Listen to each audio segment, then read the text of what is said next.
Hello everyone. इस video में हम बात करेंगे जेडीके के बारे में। जेडीके क्या होता है, इससे पहले ये बताना चाहता हूँ कि जो जावा प्रोग्राम है वो प्लेटफॉर्म इंडिपेंडेंट होता है। यानी कि जावा जो है प्लेटफॉर्म इंडिपेंडेंट है, यानी आप उसी प्रोग्राम को अलग अलग ऑपरेटिंग सिस्टम पर चला सकते हैं। एक बार आप प्रोग्राम लिखते हैं और उसको अलग अलग ऑपरेटिंग सिस्टम पर चला सकते हैं बिना मॉडिफाइड किए हुए। तो कैसे काम करता है, देखिए आपने मेरा जो वीडियो देखा है, इंस्टॉलेशन का वीडियो देखा होगा, उसमें मैंने जावा प्रोग्राम को चलाया है। तो क्या होता है, जैसे मान लीजिए आपके पास एक प्रोग्राम है टेस्ट डॉट जावा। इस प्रोग्राम को आप चलाते हैं तो इस प्रोग्राम को आप चलाते हैं तो आपका प्रोग्राम, आपकी फाइल बनती है टेस्ट डॉट क्लास। ये जो फाइल है ये होता है बाइट कोड, राइट। ये बाइट कोड ये जो बाइट कोड है ये आपका किसी भी ऑपरेटिंग सिस्टम पर चल सकता है, इसीलिए कहते हैं जावा प्लेटफॉर्म इंडिपेंडेंट है। किसी भी ऑपरेटिंग सिस्टम पर चल सकता है। उसके बाद फिर क्या करते हैं, हम अलग अलग ऑपरेटिंग सिस्टम का अपना जेवीएम होता है, जैसे विंडोज का विंडोज जेवीएम, लिनक्स का लिनक्स जेवीएम, मैक का मैक जेवीएम।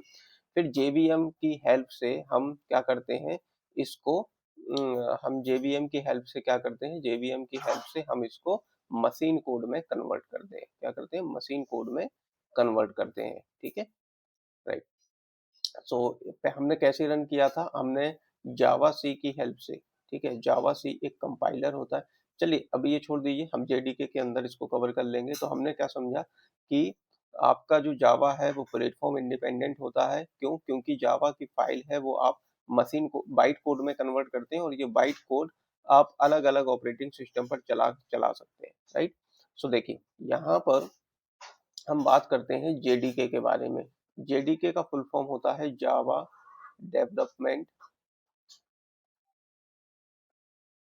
किट।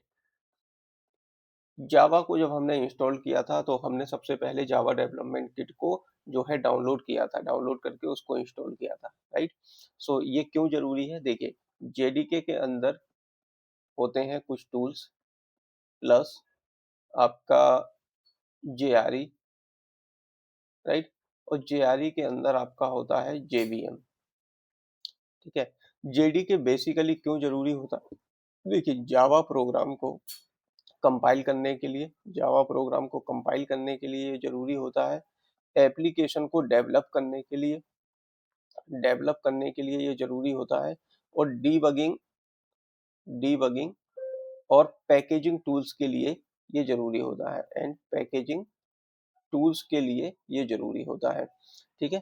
तो इसीलिए हमें इसको इंस्टॉल करना पड़ता है। अब सबसे पहले हम समझते हैं यहाँ पे कि अ, एक एक यहाँ पर हम समझते हैं जेआरई, ठीक है। जेआरई का फुल फॉर्म होता है जावा रन टाइम इन्वायरमेंट। क्या होता है, जावा रन टाइम इन्वायरमेंट, ओके।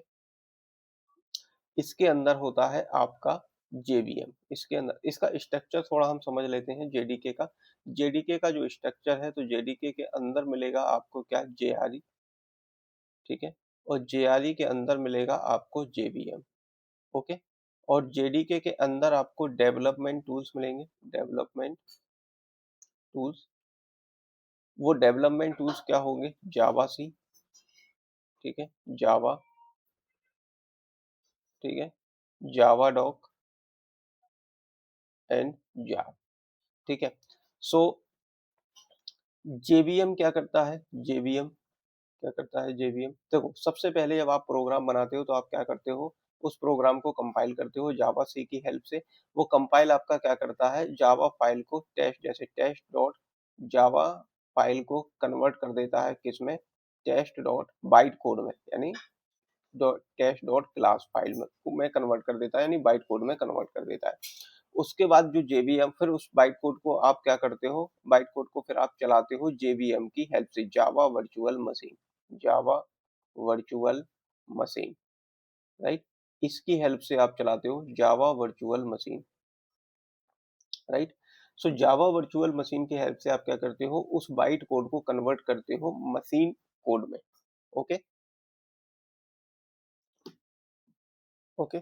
और जावा कमांड क्या करती है, जावा कमांड जो कंपाइल प्रोग्राम हो चुका है, यानी जो कंपाइल आपका प्रोग्राम हो चुका है डॉट क्लास है, इसको आप रन करते हैं तो क्या होता है, ये कंपाइल्ड जो फाइल है जावा डैश डॉट क्लास इसको रन करती है, राइट। जावा कमांड क्या करती है, जावा कमांड क्या काम करती है, ये आपने देखा होगा, हमने इससे जब पहले हमने जावा सी से कंपाइल किया था, फिर जब कंपाइल हो गया था उसके बाद फिर हमने जावा कमांड से अपने प्रोग्राम को क्या किया था, जो कंपाइल्ड फाइल है उसको रन किया था, तो ये कंपाइल्ड फाइल को रन करती है, रन करती है। ओके, जावा डॉक क्या करती है, एचटीएमएल फाइल जनरेट करती है। ये आप जब जावा पढ़ोगे तो मैं बता दूंगा आपको। जार फाइल क्या करती है, मल्टीपल जो आपकी क्लासेस हैं जो जार है उनको एक ही फोल्डर में क्या कर लेती है, स्टोर कर लेती है। ओके, सॉरी मैंने क्या बोला, हाँ, जार क्या करता है, एक कंप्रेस्ड फाइल फॉर्मेट होता है, कंप्रेस्ड फाइल फॉर्मेट होता है जो मल्टीपल जावा फाइल्स को एक सिंगल फाइल में क्या कर देता है, एक सिंगल फाइल पैकेज में मतलब एक सिंगल फाइल में जो पैकेज किया जा सकता है इसको, ठीक है। मल्टीपल फाइल जावा फाइल्स है उनको एक सिंगल फाइल पैकेज में सिंगल फाइल में जो है उनको पैकेज किया जा सकता है, ठीक है। इसका जो जावा प्रोजेक्ट का एक आप कह सकते हैं जिप फाइल है, राइट। जैसे मल्टीपल क्लास फाइल्स को एक फाइल में पैक करने के लिए यूज होती है, जावा एप्लीकेशन डिस्ट्रीब्यूट करने के लिए यूज होती है, या लाइब्रेरी शेयर करने के लिए जार का हम यूज करते हैं। ओके, सो आप क्या यहाँ पे हम क्या समझे, बेसिकली जेडीके एक टूल है, जब आप जावा में अगर काम कर रहे हैं तो जेडीके को इंस्टॉल करना जरूरी है, राइट। इसका फुल फॉर्म होता है जावा डेवलपमेंट किट, इसके अंदर होता है जेआरई जावा रन टाइम एनवायरनमेंट, इसके अंदर होता है जेवीएम, और जेडीके के अंदर होते हैं डेवलपमेंट टूल। तो जावा सी क्या करता है, जावा सी आपकी फाइल को कंपाइल करता है, जावा आपकी कंपाइल फाइल को रन करता है, ठीक है। ओके, ओके, अब यहाँ पर, ठीक है, अब जेवीएम क्या करता है, देखिए बहुत से लोग कंफ्यूज होते हैं कि जो हमारी जावा कमांड है वो इस मशीन कोड को मशीन कोड में कन्वर्ट कर देती है, फिर जेवीएम का काम क्या है। देखिए जावा खुद से कन्वर्ट नहीं करती है कंपाइल फाइल को मशीन कोड में, ठीक है, बल्कि ये जेवीएम को स्टार्ट करती है। तो जैसे आप क्या होता है यहाँ पे, जैसे आपकी फाइल है यहाँ पे, आपने जब आपने यहाँ पे जावा सी चलाया, जावा सी चलाने के बाद आपकी जो यहाँ पर जो आपकी टेस्ट, मान लीजिए टेस्ट डॉट क्लास यानी बाइट कोड आपकी जो फाइल बनी यहाँ पर, ठीक है।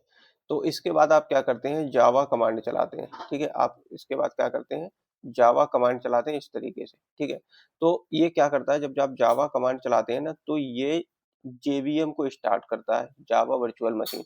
उसके बाद क्या होता है, आपकी जो लोड आपकी फाइल लोड होती है, कौन सी फाइल लोड होती है, टेस्ट डॉट क्लास, राइट।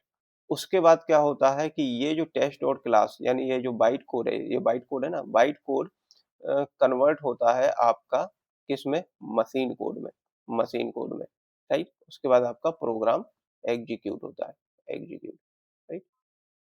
उसके बाद आपका क्या होता है, प्रोग्राम एग्जीक्यूट होता है, राइट। इस तरीके से ये काम होता है। ओके, सो बहुत जो नेसेसरी जो आपको इंफॉर्मेशन थी जेडीके के बारे में मैं आपको प्रोवाइड कर चुका हूँ इस वीडियो में। मिलते हैं नेक्स्ट वीडियो में किसी और न्यू टॉपिक के साथ।